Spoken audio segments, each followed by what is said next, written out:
Up. Welcome to this edition of the Future Live. Today we're going to not do one episode, we're going to do two episodes, and we're going to break it in half. So if those of you guys that are tuning in, either on Zoom or on the internet, watching this on Facebook or YouTube, some of you guys are in here for the Spartan Logo Design Challenge, hashtag too long, hashtag craziness.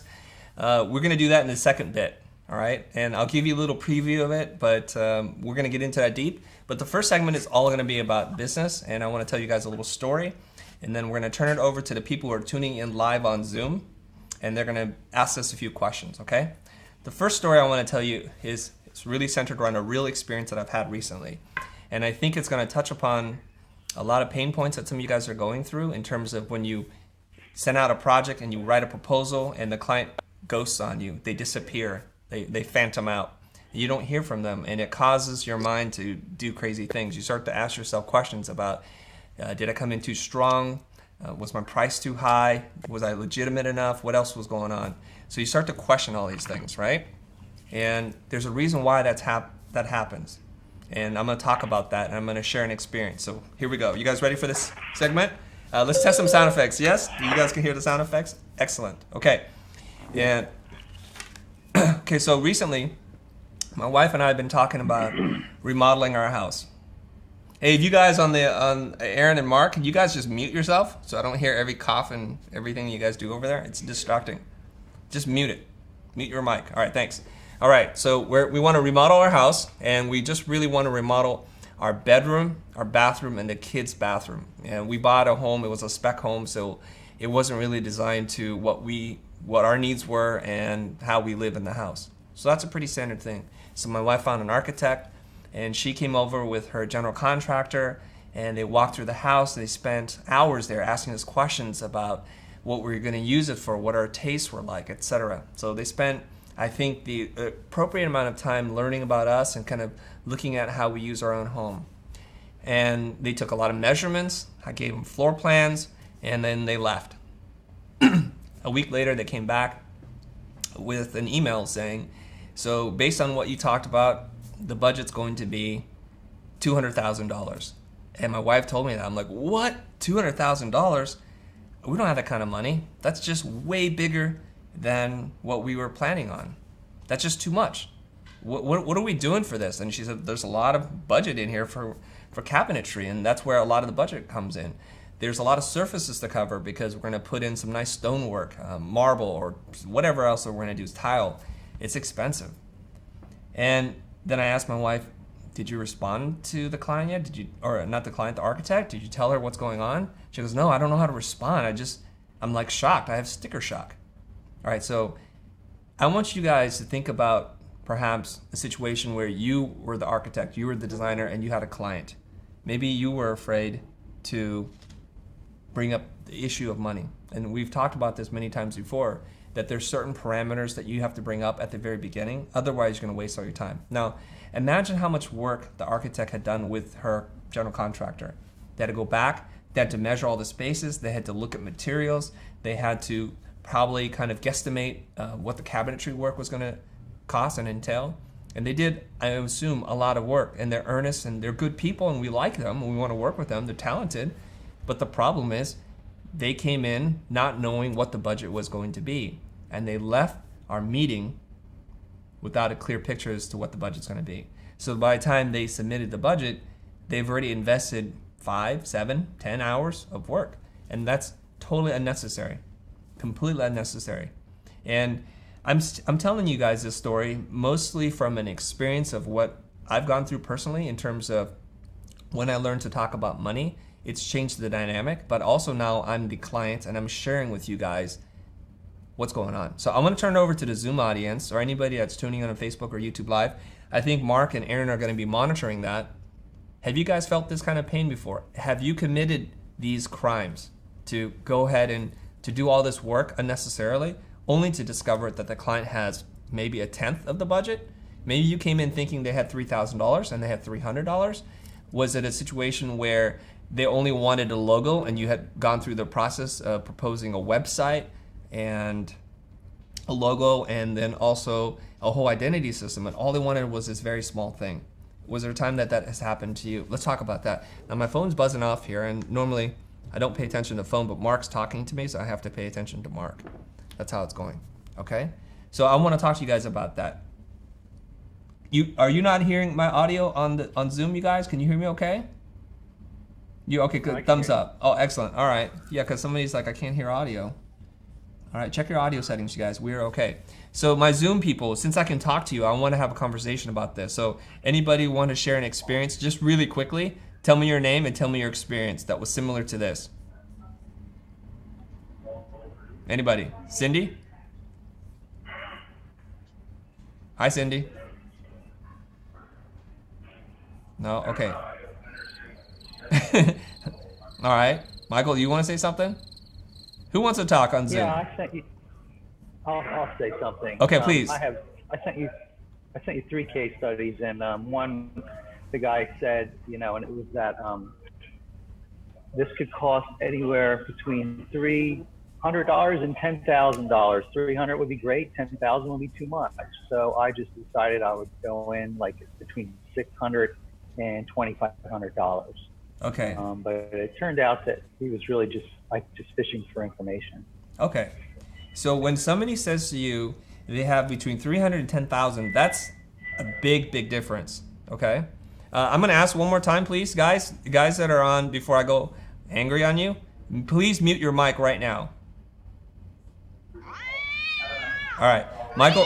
What we're going to do? I'm going to mute everybody, and then I'm going to unmute, and then unmute yourself. Okay? Because people are not paying attention. I'm going to mute all. Okay. All right, there we go. Michael, go ahead and unmute yourself. Now it's just you and me. Done. Yeah, okay, beautiful. Okay. Excellent, excellent. Okay, so Michael, when somebody says to you, I have between $300 to $10,000, what do you hear them saying? Like, how do you read that before I ask you why you responded that way?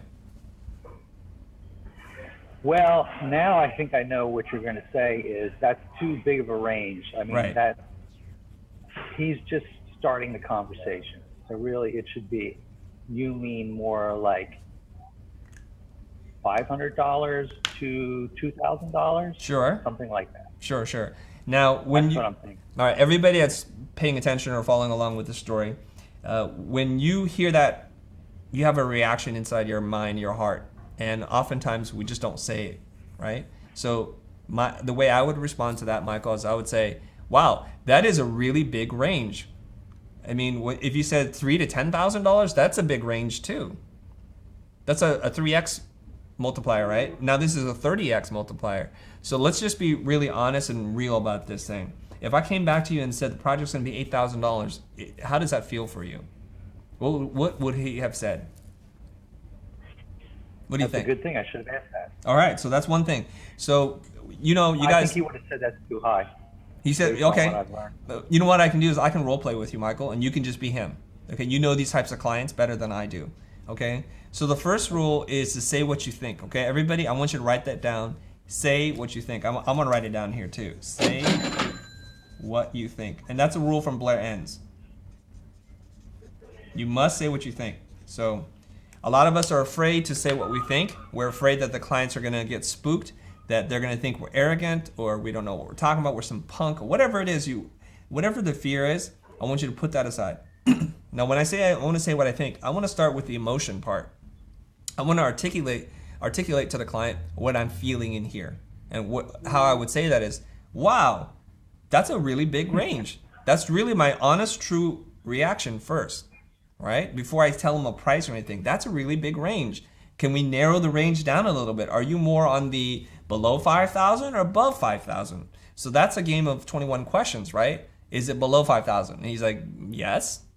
Can it be above? And he's like, probably not. So let's just reduce the amount of exploration in terms of budget. And then I also want to just check his temperature. I want to ask him, does this feel right to you? Are you comfortable spending this amount of money? Because I don't want to go away and put together a proposal for you only to discover this is too much money for you. I'm going to waste your time and I'm going to waste my time. You guys with the sound effects, go easy on it. Let me finish my thought first. A little aggressive on the sound effects, boys. All right, okay. You guys can't hear it on Zoom, but the internets can hear it. They're playing sound effects in my ear. Okay, so that's what we're gonna do. Okay, so now I'm gonna say to you, and you're the client, Does $7,000 feel about how much you want to spend for this endeavor? What would you say back to me? I I think 7,000 is high for this. I was thinking probably 700 to yeah, just say 700. Wow. So I'm just curious why you said between 300 to 10,000 before. Yeah, I guess I was just worried that some people were going to come in really high, and so I just brought that high range in there But if to it's just kind of identify with them. okay, I just want to say something. Whether or not you hire me or not, I know you have a lot of options to consider. I would just give you one piece of advice. Just tell people what you have to spend because there's no point.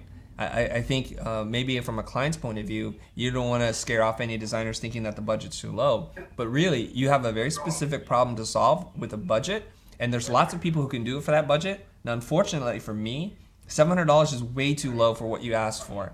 I'm typically in the range of $2,000 to $4,000. If that's where you can be comfortable spending the money, then I'm the right guy for you. Otherwise, I'm not the right person for you. What do you think, Mr. Client? Well, I thank you for being honest. I would actually, now I'm curious to know, okay, what can you do in that range? Because there's maybe things I'm missing. Okay, and then I can talk about it, right? I can say like, the reason why I'm different is because of X, Y, and Z. And this is what I've been able to do for my clients. And if you like the work that I've done, this is the amount of money that they pay, okay? What about this a la carte thing? Because I sent you 3 proposals, and I was trying to get around that, where I gave him 3 packages: the information architecture, the branding, and then the SEO. And then I broke that down into its component pieces. And again, it's the same problem I did. I didn't ask the guy what his budget was straight Right. up. Okay, so information architecture, what else? SEO? Branding, and then the SEO, marketing, yeah, Okay. site maintenance. All right. So, again, I'm going to quote from Blair Enns. You guys can see behind me, I think. Where is it? Oh, you can't see me. Somewhere over there. Oh, it's barely in the frame. You guys can see that right there, the Win Without Pitching Manifesto. Something that Blair says, we're not in the proposal building business. We're in the design, the creative business. So if you guys go away and you're not sure about what the budget is, you're just building proposals because you like to build proposals for some reason. Things that people pay you no money to do. You spend a lot of time thinking about the project. You break it into milestones, and then you create smaller milestones. You do the whole schedule, the budget, all the parts and pieces, only to discover you're in a different ballpark. So that's another term I want to share with you guys. It's like, what ballpark are we playing? How big is the sandbox? These are terms that you can use. These are analogies that people can understand, right? Like, I don't want to be in the wrong ballpark. These are really important concepts to talk about, okay? So I'm going to spend the next few minutes here, and those of you guys that are on Zoom, Michael, is there another question that you wanted to follow up on before I do my little talk here? Oh, yeah. Go ahead. Yesterday, we had a back and forth about the company revenue and how to figure out what their company revenue is. And it was a math question. And to me, I thought, can you think of 3 top math formulas or strategies we should have in our head so that we can make sure our prices are right, appropriate to this client? And I wrote the examples below it. One was the company revenue in dollars you had talked about in that video I looked at yesterday. Yeah. Then maybe 2 more were company goal per month in dollars, company goal per product units, like quantity. Right. Can you think of anything or talk about that? Okay. So the question that you're asking me really is about how to assess what the company is worth so that you can charge the client appropriately for the work that you're doing. Basically, that's what you're asking, right? Oh, you were really good with the math, and I was just thinking there must be some repertoire of math formulas that we can carry around that's portable. Now, despite me being Asian, I'm not that good at math, even though I've taken advanced calculus before. I've forgotten every single thing about this theoretical math stuff, right? So I just want to keep it really basic and simple. Those of you guys, do me a favor and just mute yourself for right now while I'm doing this part because I'm hearing some background noise. Beautiful. Okay, that's much better for me. All right. So Those of you guys that don't really understand business, that want a quick formula, I'm going to tell you, you're going to try the formula and you're going to fail because you don't understand the meaning behind it. So I'm going to try to give you a different way of understanding the math parts, okay? And what Michael is asking me about is, how do you figure out what your work is going to be worth? And so this is how I'm going to ask you guys to talk to the client. I want you to think about it in these terms. What is it that we're trying to do? Okay, and so typically, let's just say the client wants you to design a website, because the websites are easy to talk about for me, because websites, besides looking good, it has a real function, right? It has a real value to the company. So for a website, let me get this up here in the frame. You guys can see that? Okay, for a website, what are they trying to do? What kind of marketing or business objectives are they trying to accomplish? Okay, are they trying to convert more? Are they trying to get somebody to download a PDF? Are they trying to sell more widgets? Whatever it is, or get people to sign up for a campaign. Whatever it is they want to do. And it has some kind of dollar value to them. You need to understand that design in the 21st century should serve a business or marketing purpose. It's not about just looking good, because it's hard to quantify or to a client how much a good looking design costs or is worth. What's the value of a good looking design? And we can sit around the room and debate. Even amongst designers, we're going to debate this kind of stuff, right? And so I tend to steer away from anything that's super subjective. I want to move from subjective to objective. Okay, so now we need to do a new website. So the question I'm going to ask is, why? What are we trying to do? Okay, so Michael, if you were playing along with me, you might say, well, what would the client say? You can be the client. I want you to be the client role, so we're going to role play, Michael. So why? Okay. Can you repeat that question again? Why are we building a new website? And I'm the client. You're the client. Is that what you're saying? Yes, that's what I'm saying. All right. Well, we want to increase revenue. Okay, how? I guess we want to create these. I've heard of these things. I don't know what they are, but like click-through funnels or something like that. Click-through funnel? Okay. Yeah. That's all I know. Okay. I'm looking to you to answer. Give me some strategies on that. All right, excellent. And I'm not going to go too deep on this. I just want to say this. See, so this is why we need to understand some more business terminology and business dynamics before we can talk about all the math stuff, because we need to understand that. So when you start to talk to more clients in the web space, or not in the web space, I'm sorry, that need digital work done, they'll tell you why. There's a very specific reason why they want it done. Maybe they're going to say, we don't feel like the website reflects the value of our brand today, and we're about to go public, or we have shareholders that look at the site and it really matters to us that we look like a million or billion-dollar brand. Okay, so I hear that.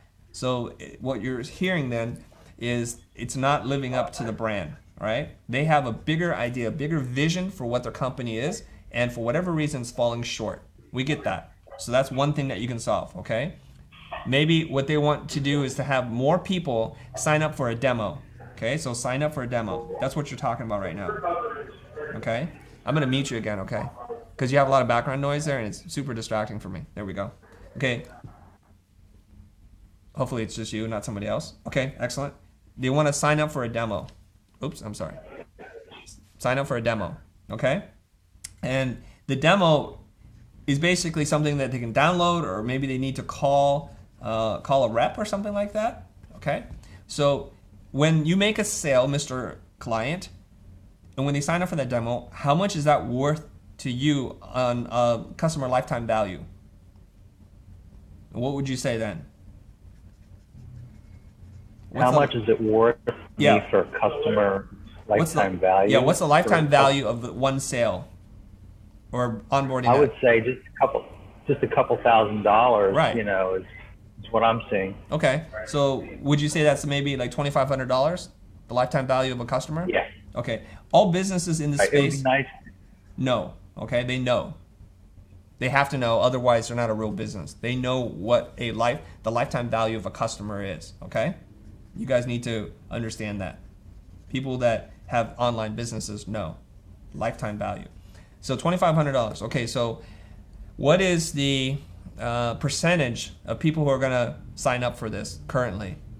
And so now I'm going to ask the percentage question, right? What's the percentage of people who go to your site? You can talk about in terms of bounce rate or click-through rate, and then you would tell me what?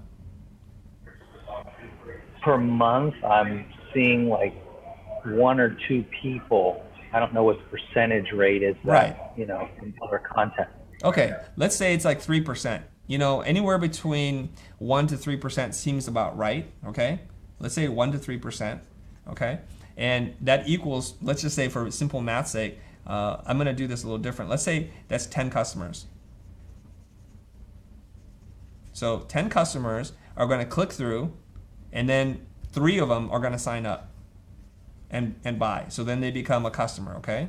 So we have 10 customers click through, 3 will sign up, okay? So 3 times $2,500 equals, is that 7,500? I believe it is. 7,500, okay? That's per month. That's what the value is to them.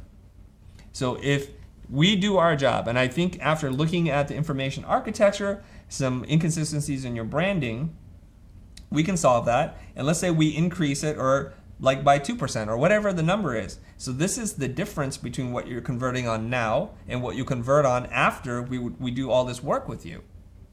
Okay, so the lifetime value of what we do is worth what? And this is where you have to sit down and do some of the math. Okay, so currently they convert on 3 customers per month at $7,500. Now that's a very low number. People are converting much higher percentage-wise or numbers. So maybe there's a campaign you need to run to drive traffic here, right? So this is going to be some kind of marketing campaign. Someone right here, campaign. Maybe they need to spend some money on the funnel to see how much the cost of acquisition, cost per acquisition, right? Or cost per action, how much are they going to spend to acquire more customers? And they need to do a little bit of that. So there might be an AdWord campaign. Okay, they can run a Facebook campaign, and then you're going to help to design that. Okay, so we're going to fix the site, the experience. It's going to be worth something to them, and then we're going to run a campaign to drive more traffic through. That is in a nutshell. Okay, that's one way to talk about that. I know you have a question, but let me finish this one thought, and then I'm going to go to you. Okay, let's talk about brand. They're like, wow, the brand, the website, the design just doesn't really reflect well on us, and we have shareholders, so it's like, okay, if you have shareholders that are looking at this or potential investors, how much money are you trying to raise?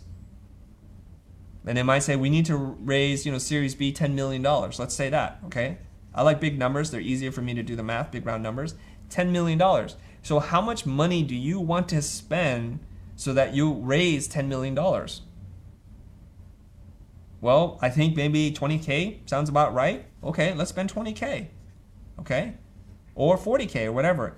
So in my experience, when somebody has that kind of investor mentality and they're trying to make the company seem more valuable, design is a great solution for that. Designers are the best kinds of people to make something look a lot more expensive than it is, to look a lot more valuable than it is. It's in the packaging of the site. And this is where I think, if I'm listening carefully, I hear that maybe they have a presentation they have to do, like an investor deck. And I hear that the website needs to be retooled and possibly to redesign the logo. So now there's 3 deliverables if I'm paying attention to what they're saying. So the scope for me has just grown. So maybe I'm going to ballpark now. I'm going to do 10K for the keynote, the pitch deck. I would do the site for, say, 35K. Let's just say that. And they need a logo. And I'm going to charge them 8K to do the logo. So that total is 53K. It's all getting really messy on this piece of paper now. Can you guys see that on the internet? $53,000 right there. And that's how I talk about design. I want to talk about design within the context of business and marketing. That's critical. Okay, let's finish up. What's your last question? And I'm going to talk a little bit about this architect experience again. Go ahead. Michael? My question is just really more just a comment. Okay, go ahead. And it sounds like, because I bought the core, so you're talking about getting these sheets, awareness goals, revenue goals, and efficiency goals in front of them, and just filling that out. So we know what their goals are, what category it is, awareness, revenue, or efficiency, and then prioritizing it. Correct. But then to solve that, I felt I needed a list in front of me of options to solve that. And so I bought the boot camp sales and marketing Yeah. thing, and then I looked at your whole thing, social contests, online brokers, cold calling, organics, Sure. all that stuff. Kind of have a list of options in front of you, and Mm-hmm. got to know what they mean and talk about them short and sweet, right? Right. Right. So when you Okay. were working as a facilitator, Michael, and thank you very much for purchasing those two products. When you're working as a facilitator, I want you to elicit the responses from the client. I don't want you to be the person filling in the blanks for them. So if we have this goal of increasing traffic to the site, that's a goal, right? Increase traffic.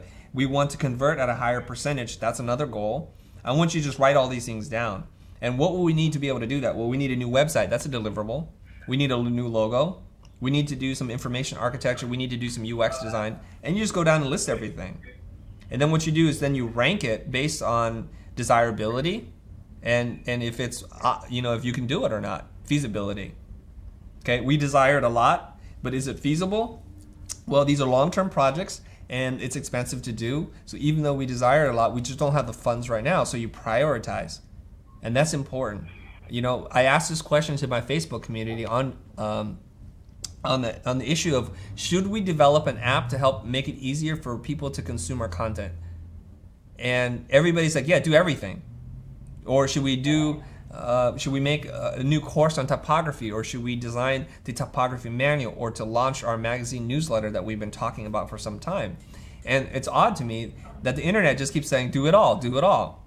And that's a problem. And that's like what a client would say, let's do it all. But reality is there are 3 full-time staff here, 1 part-timer, and a team offsite, and a couple of volunteers, right? And there's just one of me.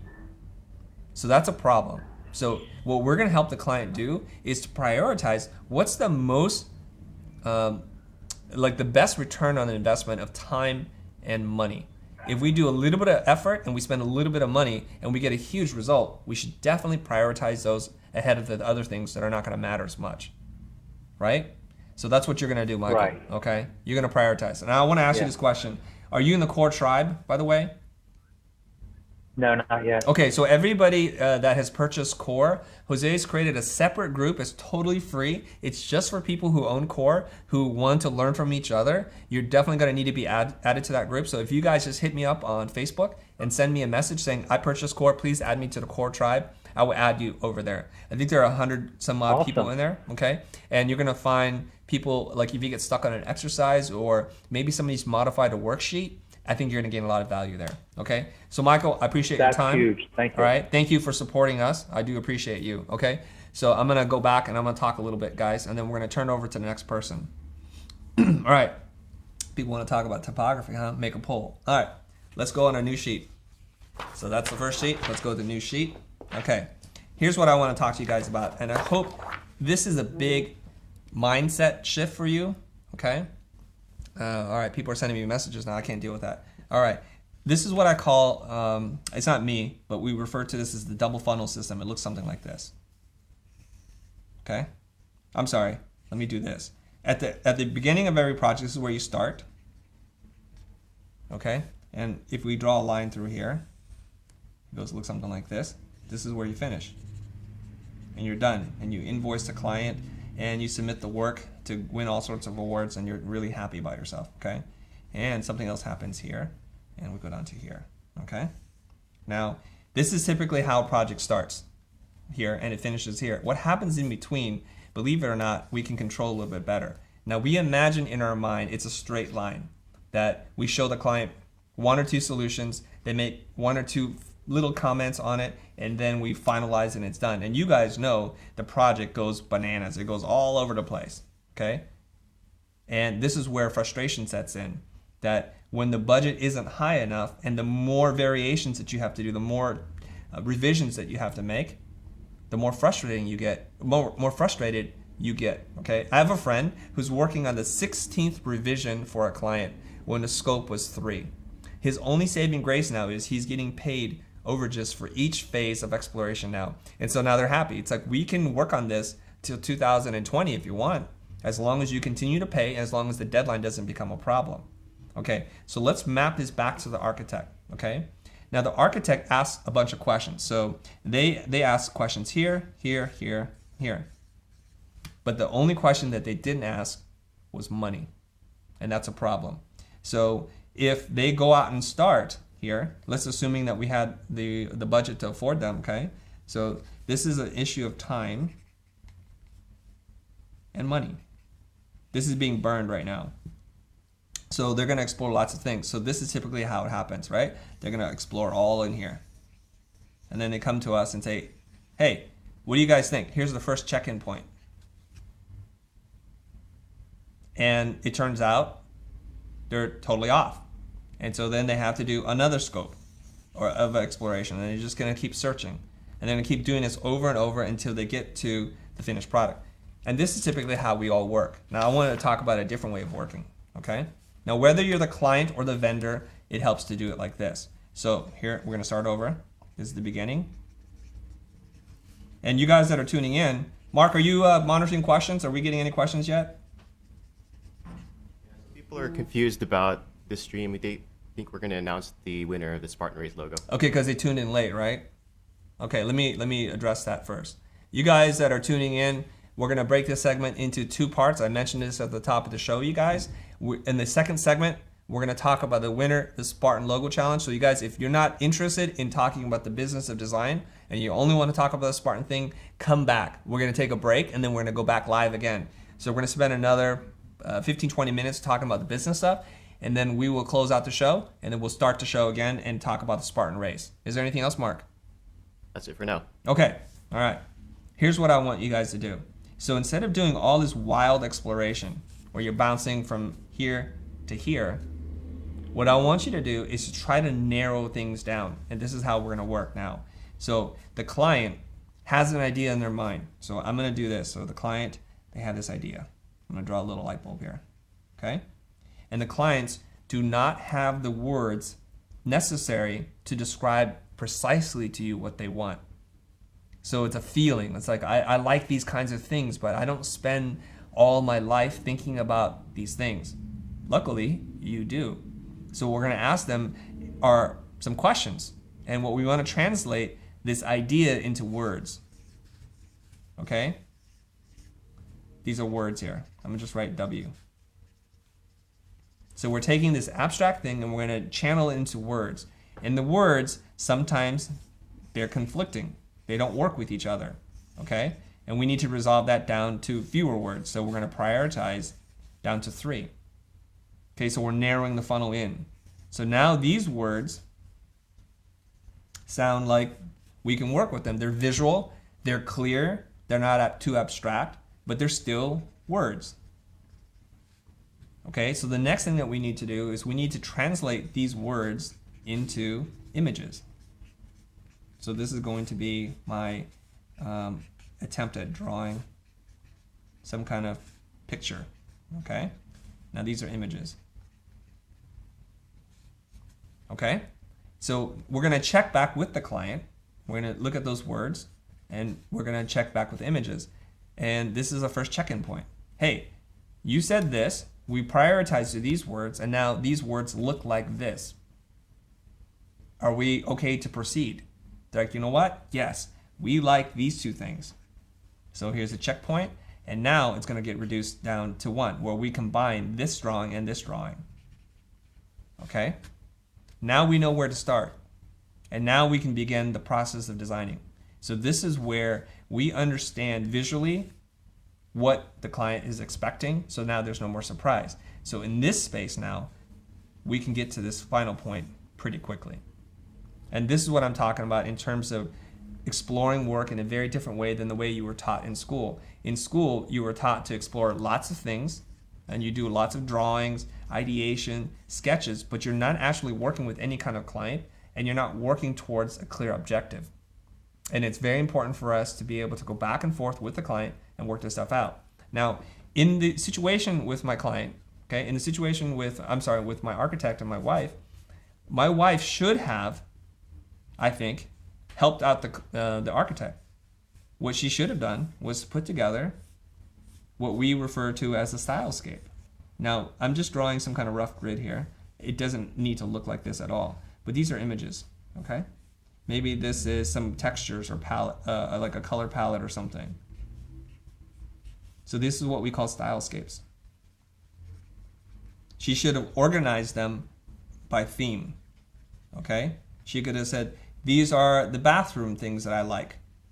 And she should be very specific. So let's just say this is an image, and let's say I'm doing this wrong. Like say this is a countertop and there's a faucet here and there's a back wall. Let's say she just likes the faucet. First thing she should do is crop it in and then put an arrow to it and say, I just like the faucet. Or I like the way, let me see if I can draw this. Hopefully I can do this, guys.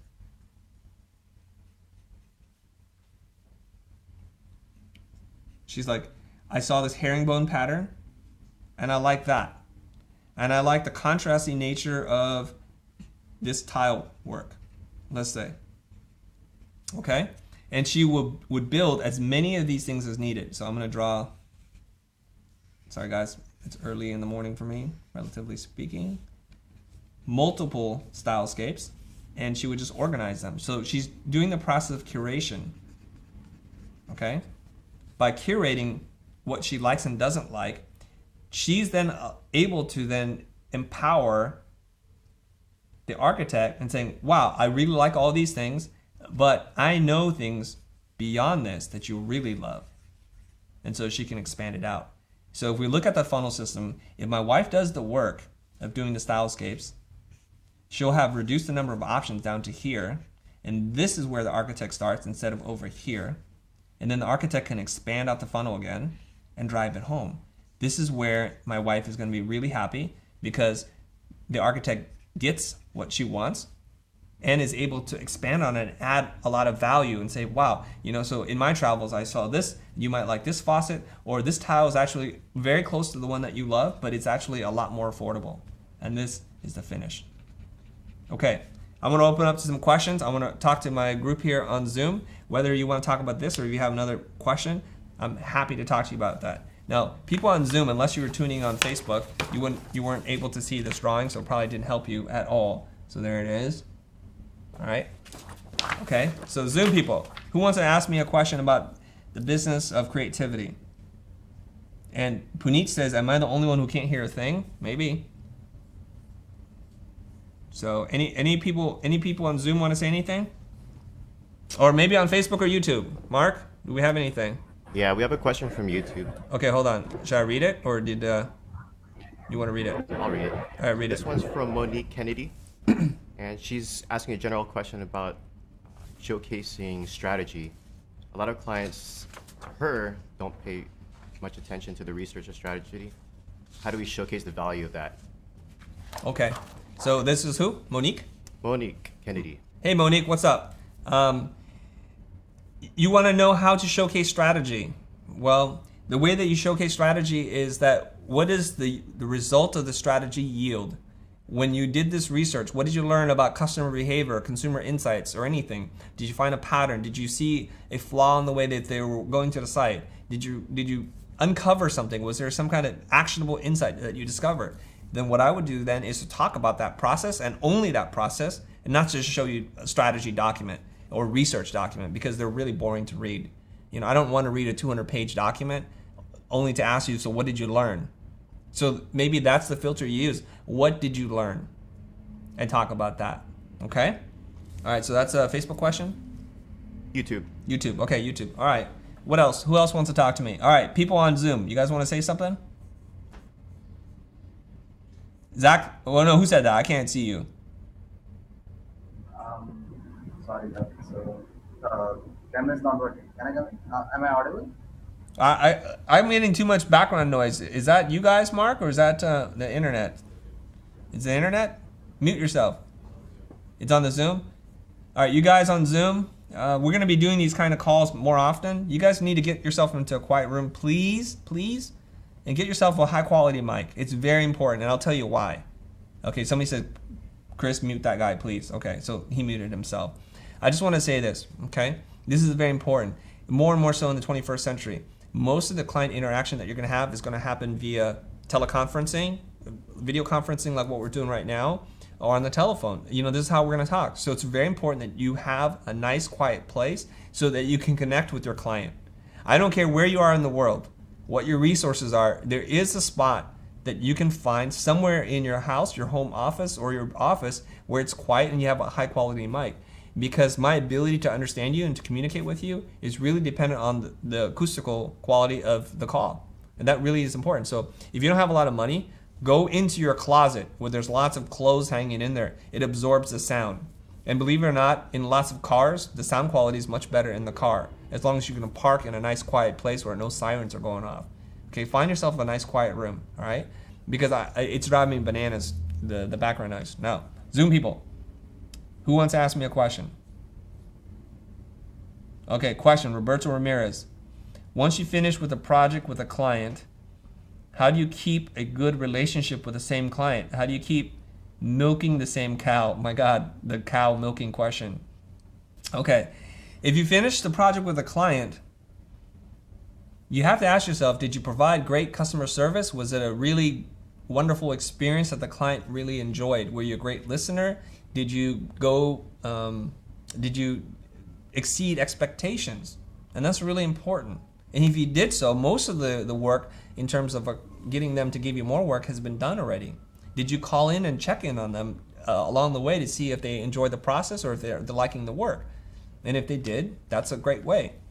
And once you deliver, I would call them once again, maybe a few days after, a week after you deliver the project, and ask them, I just want to follow up with you. I'm always looking to improve. Is there anything that you can suggest that I can do better? And if they say, no, I really love the experience, then what I would do is ask them right then and there, would you mind referring me to another client? I'm always looking to do more work. I have the abilities. I have the capabilities, and I have people who are or designers that are on my staff that could do more work. I would just ask them, all right? And I don't like the analogy of milking the same cow. It sends the wrong visual to me. It's about building a long-lasting relationship with your client, and milking the cow seems a little bit strange to me. You have to provide value to your client. You have to make the experience enjoyable, and if you do so, most likely they're going to come back to you, all right?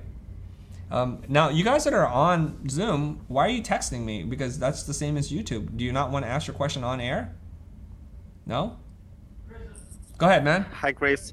Okay, hold on. 1 second. Aaron's going to say something, and I'm going to go to you, okay? No, go ahead. just I think a lot of people would like to be on the Zoom conference, but they don't have the link. Well, I'm not going to get angry. Hold on, let me just meditate here. Okay. If you're following us on YouTube or on Facebook, you guys go to the Facebook community, because we can post links to these calls for you. And if you join our email list, I'm sounding like a broken record here. If you just join our email list, Mr. Ben Burns will send you the link. We make these announcements, and we're not trying to be a secret. I swear to you, we're not trying to be a secret here. So all of you guys that are on YouTube and Facebook right now, can you guys drop in the link for the Spartan call, especially if you guys are tuning in and you've got work in the Spartan thing and you want to join the Zoom call? I can only have 100 participants at a time, and right now there are 24, so there's plenty of room for you guys to jump in. Once we're capped out at 100, I think the room fills up. All right. Thanks, Aaron. So you guys, send him the link. I can't do social media while I'm doing this, all right? Help me out. Okay. All right, ask your question, man. What's your name? And I forgot your name already. Go ahead. Yeah, you.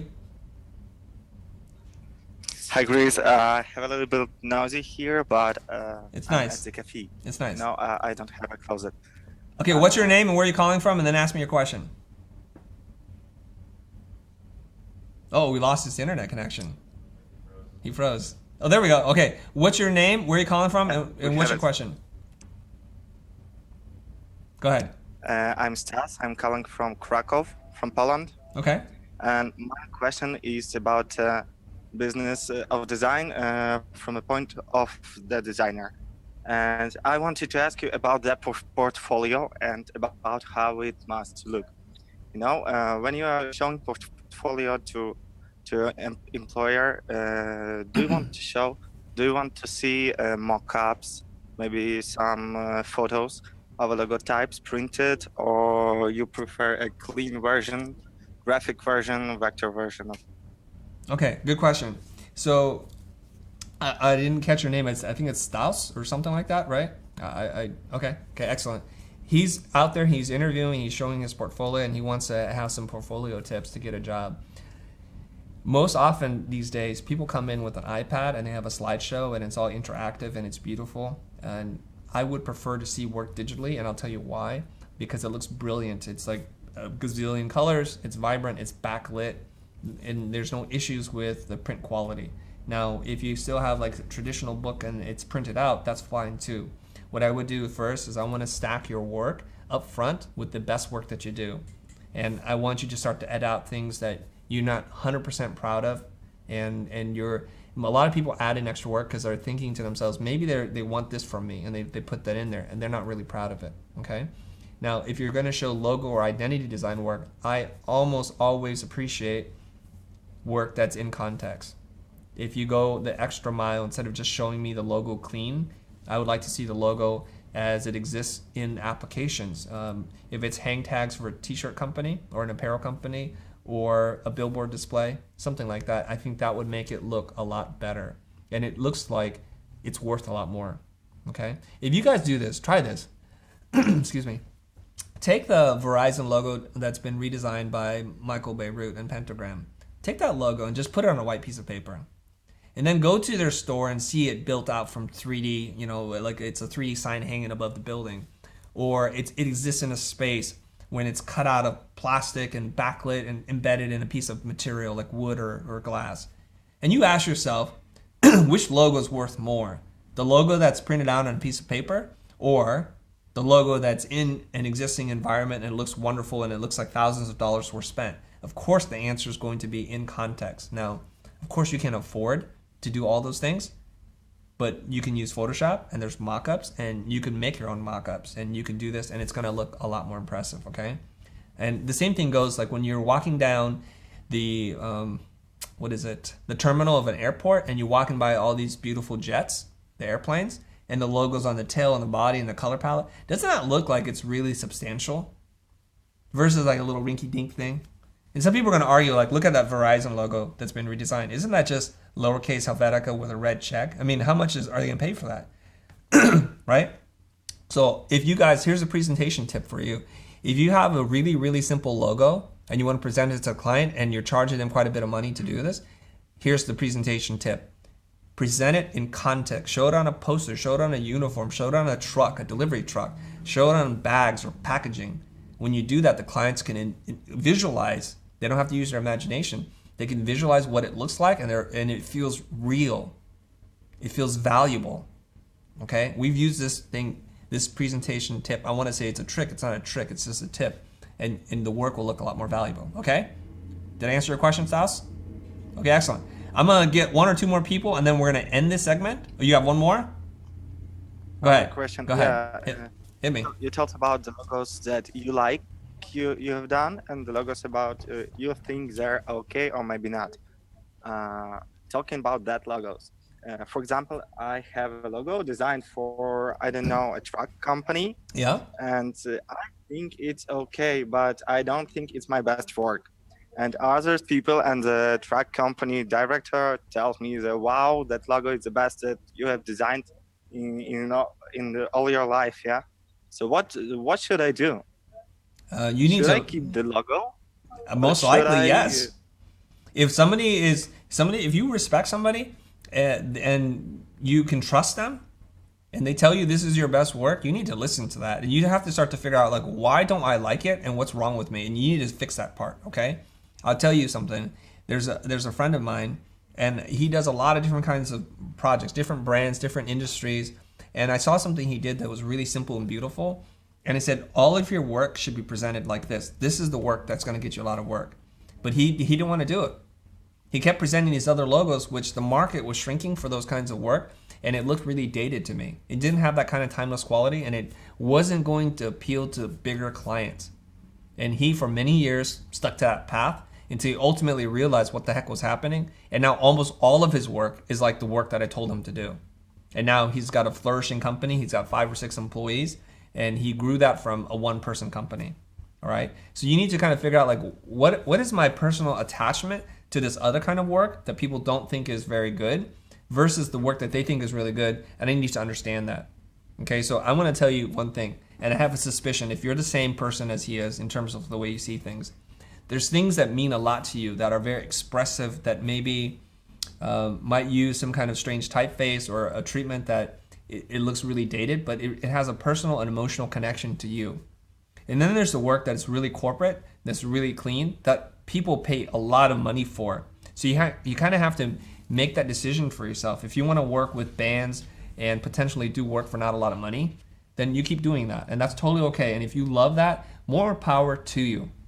But since you're in this room, I assume many of you guys are tuning in because you want to learn how to make your work to be more valuable, to get paid more, to be able to support your passion and your artistry. Then you need to learn how to do work that people will pay more money for. Okay? All right, I gotta let somebody else have an opportunity to speak here. So let's turn it over to somebody else. Who else wants to ask a question? Thanks for tuning in. Who's got a good mic? Thank you. Thank you, Chris. Hey. Hello, Chris. Who's this? It's Younes Murtedi. Okay, excellent. Eunice, welcome to the show. Where are you calling from and what's your question? I'm calling from Morocco in Casablanca. Beautiful. What's your question, man? Yeah.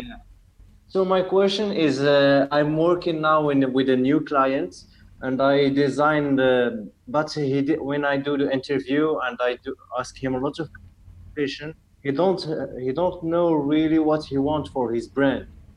So it's like for me as a designer, I have to build his brand from the beginning. So what is difficult for that is it's all the responsibility is on me. So I have to be sure to do the right choice for his brand. What's your question, man?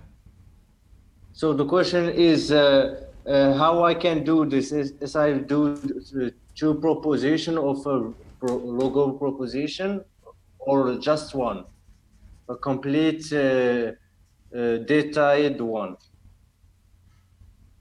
Okay, I'm not sure. I'm not sure I totally understand your question here, but let me try to recap, okay? And then you clarify for me. Yeah. Younes from Morocco, I believe. Did you say Morocco? Yeah, Morocco. He's from Morocco, and he has a client, and the client has no idea what they want. You know, that's like just about every client you've ever met, okay? So he's like, what should I do? How should I propose to work with him? So I just went through this entire discussion about helping the client to figure out what it is that they want. First, you need to figure out some kind of framework that works for you, to ask them some questions like, what do you see as the tone and the voice of your company? And what's the look and feel of the company? And you would write those words down and you would try to help him select the 2 or 3 best words that describe the company. And it's like, so our company is innovative, it's fresh, it's whatever it is. You kind of, does that sound about right? And they're like, yes. Okay, so then you say, I'm going to go and disappear and I'll do some boards and we'll look at what that looks like, how those words translate into visuals, and then we'll check in with you again. But before I do that, I need to have some kind of agreement in terms of money. Like, yeah. I'm going to charge you between X and X and Y. Does that sound about right to you? Yes? Okay, great. I'll send you a quick proposal, deal memo to kind of confirm what we just talked about. When you send me 50% up front, I will begin the work. How does that sound to you? Okay. Okay? It's like, Younes, yes, you need to like pay attention to what I just talked about for like 10, 15 minutes. Yeah. All right? But like the real problem I have here with him is that when I know I ask him some question on all these things, but as we designers, we always trying to propose like 3 logos, then the client have to choose one, then we continue our discovery on this one or the detail on one logo. I don't know if you understand. So I don't know if I propose to him just one logo, complete logo, or 3 sketches of different logo. No. I would suggest that you take an iterative approach with your client. Start with words, then go to mood boards, and then do 3 logos, really simply, right? And then have them pick one or talk about what needs to happen, and then go deeper and deeper. I don't like going to a client for the first time and showing them one logo and saying, this is it. This is what you get. All right? Now, when you have more experience and you know how to do this, you could probably go back and show them one logo. But since you're watching the show, I assume you're still new in your career, and I would recommend taking steps together. Okay? Sometimes you can sabotage yourself because you are showing them good work, but the problem is you didn't spend time bringing them into the program, and so they're scared of it. It looks too foreign, it's too weird, it's too different, right? And this is human nature. When we see things that we're not used to seeing, it's very uncomfortable for us. Like if I gave you some kind of, I don't know what kind of food's in Morocco, but let's just say there is some Szechuan cuisine. All right, let's say there's Szechuan cuisine and you've never had it before, and it's a strange taste to you. Even though it's delicious and it's wonderful, that's going to be an odd thing for you to do. So rather than me inviting you to a big banquet and saying sit down and have all this wonderful Szechuan cuisine that's going to burn your mouth off, it's going to numb your tongue, why don't I just slowly bring you into this thing and start you with an easy to eat appetizer, okay? And keep adjusting your palate over time. So eventually, 3-4 dinners later, you're ordering like a pro and you're saying, I love this food. I'm so glad you introduced me to Szechuan cuisine. Does that make sense to you? Yes, I understand that. Okay. What I want you guys to start... Yeah, you're welcome. What I want you guys to do is I want you to think about this. Like, we want to be consistent with real life. And where in real life does somebody just throw something at you and say buy or die? When does that happen? And chances are, very seldomly does it happen. And if it does happen, how do you feel? How does that make you feel when somebody tries to push something on you? You know, you have that like that friend who knows everything about what's hip and cool, and every time you hang out, it's like, oh, you have to listen to this, or you have to wear these clothing or that brand of shoes, and it gets annoying after a while. You know, like I respect you, I know you know what's going on, but like bring me into this, like make me part of the discovery and the discussion. Don't just jam it into me. All right. I think I'm gonna wrap this segment. You guys can hang out in the Zoom thing because we're gonna go into the Spartan logo design challenge. I guess I don't have a bunch of questions from you, and the whole point of it was so you guys can interact with me. Let me see here. Let me try and answer this question. David says, "Hi Chris, would the look of a logo matter in pricing? For example, simple logos just like line art would cost less." The answer is no. Absolutely not. I think the simpler logo, the more expensive it should be, because you don't have any tricks. You can't hide behind anything. You guys ever look at beautiful modern minimalist homes? Very few of them do it well because there's no place to hide. All the details, all the lines have to be perfect. The transition from the polished concrete floor to the floating wall has to be perfect. The stairwell, in terms of the craftsmanship, the material, the proportions, have to be perfect. Otherwise, it's bad minimalist design. It's just cheap then. You guys don't make that mistake. Good design is not about what you put in it, but what you take out. You only allow in what is necessary. If you look at Apple, if you look at the world's most expensive brands, it's not about decoration and elaborate details. It's not about that at all. It's about simplicity and consistency in terms of quality and craftsmanship. All right? That's it. Okay. Neon Nation, you have a question? All right, dude, I'll cue you in right now. Neon, come in strong, man. You're going to wrap up the call. I'm here. Where's your picture, dude? My webcam is giving some problems, so. Are you sure it's your webcam? You sure it's not something else? Yeah. Are you in your It's the underwear? room by now. I can Aaron just shot you with a shotgun. Okay. All right, come on. All right, go ahead. Ask your question. Where are you calling from? all right, so I'm calling from Argentina. Argentina. Okay, welcome. And it's 4:10 here. Okay. Right. So, all right. So one of the problems that I face is that whenever I talk to the client and we talk about pricing up front, and then I give them a range, and if they say okay, it's fine in the call, or in the meeting, maybe afterwards they Hey, actually, I'm sorry. Well, hold on, Neon, hold on. What's your real first name? My name is Neon, and my last name is Nation. That's No. my real name. BS, dude. Amazing. Come on, dude. I'll send you documents. I'll send you documents, like legit. All right. Okay, hold on. Okay, Neon. Yeah. I want to tell you a little story, and then I'm gonna let you continue. Okay. Sure. People are like saying, you know, Chris, you'd be a lot more likable if you weren't so accurate or whatever it is you want to describe my personality as sardonic. And I'm trying, man. I am trying just to be a humble guy. I don't know if I can do it or not. I'm just trying to be really friendly here. I really am. I hope you guys can tell the difference in terms of my tone today. But just get to the question, brother. I don't have Right. all time for the backstory. Everybody wants to All tell right, me their life that's story. cool. That's Go, cool. Neon. Hit me strong, dude. Come on. What's your question? Neon? How do you make a proposal? How do I make a proposal? That doesn't seem padded or overpriced. Okay, there we go. How do I make a proposal that is not overpriced? Are you afraid that you're overpriced? I'm afraid that clients will not understand why it's priced accordingly. Okay. What's the work? What are you trying to do? Logo and web design. Logo and web design. How much you want to charge for this? Well, here it goes for. Just tell me how much you want to charge, dude. Your logo price. How much? 2,000. 2,000? Just For say what? 2,000. 2,000 for For, what? For a logo and maybe a letterhead and a business card. Okay, 2,000. Logo. Okay, letterhead. And business card. Okay, I gotcha. And how much for the web design? Neon?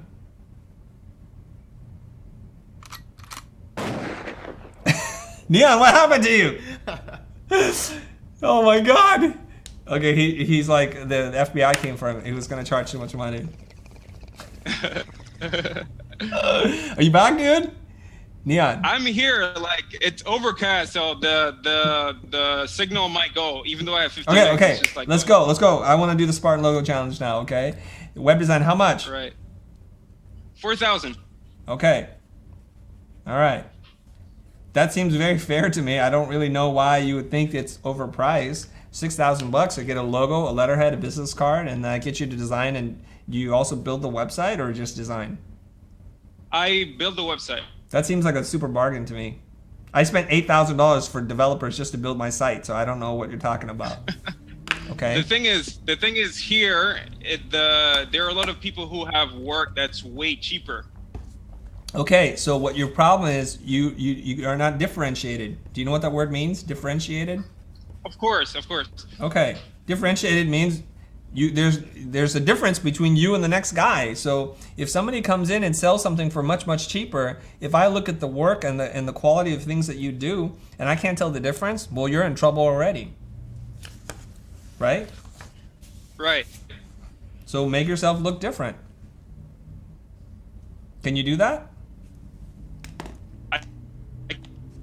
What? All right. Neon, real name. Neon Nation, real name from Argentina. It's overcast and his internet's gone out. I guess we have to get better internet, you guys. Go to an internet cafe or something for these calls, please. Okay. That was a kind of a strange question. So this is going to come up a lot. I'm going to answer this question and we're going to wrap up this segment. And then we will go dark for a minute. I'm going to do a little wardrobe change. And then we'll be back for the Spartan Logo Design Challenge in like 5 minutes, okay? Now, before I do that, let me answer this question. He's worried, Neon's worried about charging too much and how to justify his expense. So here's the thing. If you just position yourself and the work to be different than your competitors, people that are much cheaper than you, you won't run into this situation. Make your work look expensive. Make it look premium. And designers are very good at doing that. That means spend the extra time to craft case studies, to present the work in the most beautiful way that you can. So that when a client ultimately finds you and they see your body of work, they're thinking to themselves, wow, I wonder if I can afford this person. Or maybe they're thinking, there is a real difference between this person and the person who charges $2,000 for the whole thing. And I can see that, and I want to hire the best. And when I want to hire the best, I'm going to go Neon Nation on you. All right? So it starts there, you guys. If your work isn't very good, there's no magic sauce, and I think a lot of people on the internet tune in and think, my work is kind of mediocre. How can I charge more for it? Well, the answer is, I don't know how. I don't think you can. So you got to learn the skills, learn to present your work visually, to tell your story, and then you start to get into that space where people perceive you to be more valuable. All right, guys, I hope you like this slightly more toned down, I don't make even say humble, less arrogant version of me, let me know, you guys. Comment below. Thanks for tuning in. We're going to go dark right now. Aaron, roll the music. All right. See you in a few minutes.